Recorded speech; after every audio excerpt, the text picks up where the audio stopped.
Ay kaya pala masarap ang hotdog sandwich din eh. Kailangan pag nag-i-ir-ir ng cheese nakakilay. Bali ang ganap nga hong are ay nung Sabado pa, nung 23 pa. Isa sobrang busy nga ngayon ko nga lang are maeede. Ay aking ibo-voice over pa rin are at sayang naman. Abay bagong palit ang kurtina ko din eh. Bali ng 23 ngang iyan ay padalawang buwan na nga namin sa pagtitinda. Pagpatak nga niyang alauna, abay napasabak na nga agad kami sa bilihan. May pagkakataon nga ho na gayang alauna na ay nabibilhan nga agad. At may pagkakataon din na saka nabibilhan kapag alas 3 na. Bali sa mga nagtatanong nga ho pala, kami ho ay nag-o-open. Para sigurado ho ay alas 2. Alas 2 pa ho ng hapon hanggang 7:30. Eh baka ho kayo makadayo-dayo din ho sa amin ng alas 10. Ay siya, hugasin pa ho ang inyong maaabutan sa gayong oras. Bali ako nagpatulong na nga laang ho din sa aking mga kapatid at ang lula nga diyan ay naliligo pa. Gawa ng sadyang ang oras nga ng duty ng lulay alas 3. Kahit anong araw nga talaga ay napakabenta nga nung pabebe package. Marami pa nga rin ho nag-PPM sa akin kung pwede nga raw gayahin yung aking mga package at yung mga pangalan. Sa akin naman ho walang problema. Basta magkokosting ho muna kayo. Dahil baka mamaya magaya nyo ho yung presyo. Tapos mas mahal naman pala yung bili, hindi yan sa inyo. Tapos are nga, kailangan pag mag-i-ir-ir ka ng cheese ng hotdog, ay dapat ikin nakakili. Dahil kapag hindi, matabang.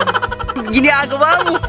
O tingnan nyo nga rin aking nausap na magtitinda. O tingnan nyo naman, postura sa pag-ir-ir pa lang ng cheese. Maya pagkatapos mo magtinda, sakit ang liig mo. O tingnan nyo naman nga ang inir-ir. O digay ka, sarap, 60 pesos lang iyan ha. May kasama pa yung inumain.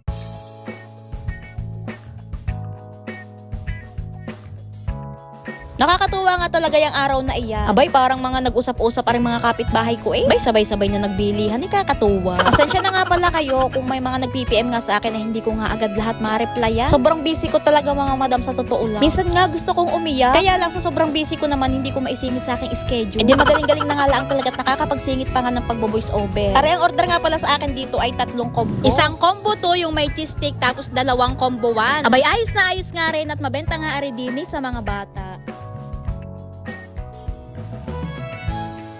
Abay, sadya ka namang aring aking pagtitinday mahal na mahal ko. Ako yata mamamatay ng magtitinda. Talagang mas gusto ko pa nga magtinda ng garne kaysa nga ako'y mga muna. Gawan lang ang iniisip ko kapag ako'y nagtrabaho, baka ako'y sigaw-sigawan. Ayun pa naman ang pinakaayaw ko. Kapag kagarning nagtitinda-tinday, iba-iba. Lalo't mga kapitbahay ko lang din naman ang aking mga suki. Ay talagang walang maninigaw sa iyo. Tapos ayan, may umorder nga dito, 3 combo 1 at 2 juice with fries. Combo 1 natin, milk tea nga yung kanyan. Tapos dito sa juice with fries, 30 pesos nga yung benta namin. Tapos ang juice na nakalagay diyan ay cucumber lemonade. Tapos yung nagpatak na fries, sinimot nung nabili at kinain. Sayang daw. O, yung mga nabili din kasi hindi maselan, miski may naglili, parang langaw ay ayos lang. Tapos ayan, nagpadagdag nga pala siya diyan ng isang saltik package. Yung saltik package, burger yun na may fries. Tapos meron ding milk tea yun. Tapos sa sobrang pandalas nga namin diyan, yan nga ang huling milk tea, nakalimutan ko palang lagyan ng sago. Diyos ko, dahil nagchat lang si madam, wala gaho sa dyang sago ang milk tea ng saltik. Tapos ayan, sunod ngang order dito ay aringang 6 na hotdog sandwich overload. Ang gamit ko ngayon cheese ay okay. Nagustuhan ko siya, gawa na maganda siyang iririn. Tingnan nyo naman, mukha lang yung madali pero ang sakit niya sa braso. Masarap yung cheese na yan, promise. Pero mas pricey lang siya sa iba kasi 120 nga yung bili ko dito sa grocery.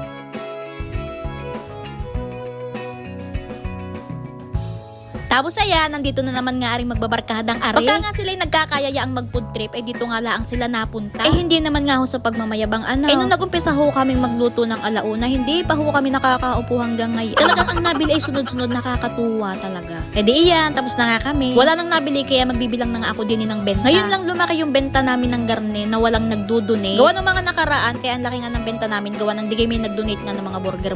Pero aring ay sariling benta lang namin ngayon. Kaya naman worth it nga talaga ang pagod namin. Kami ngayon naka 5,500 diyan. Oy, kita nyo yun. Di ka maliit lang para sa inyo. Pero para sa amin, napakalaking halaga na noon. O ay siya, paano sa susunod na lang ulit ha? Bye!